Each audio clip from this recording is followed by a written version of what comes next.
এই যে যুদ্ধবিরতি শুরু হয়ে গেল, তাতে দুই পক্ষই বিজয় দাবি করছে। ইরান দাবি করছে, ট্রাম্পও দাবি করছে, কিন্তু চুপসে গেছে নেতানিয়াহু, ইসরায়েল। বরং ইসরায়েলের বিরোধী নেতারা পরিষ্কারভাবে বলেছেন যে ইতিহাসে এত বড় বিপর্যয় ইসরায়েলের জীবনে কখনো ঘটেনি, সেই বিপর্যয়টা ঘটেছে। অর্থাৎ এখান থেকে যে আমেরিকা সরে আসলো যুদ্ধ থেকে, এখন ইসরায়েল কিন্তু বিচ্ছিন্ন হয়ে গেল, বেকায়দায় পড়ে গেল।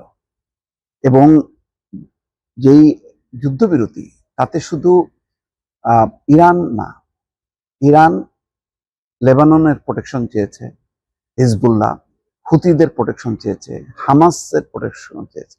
অর্থাৎ ইসরায়েল কিন্তু এখন কোণঠাসা হয়ে গেল।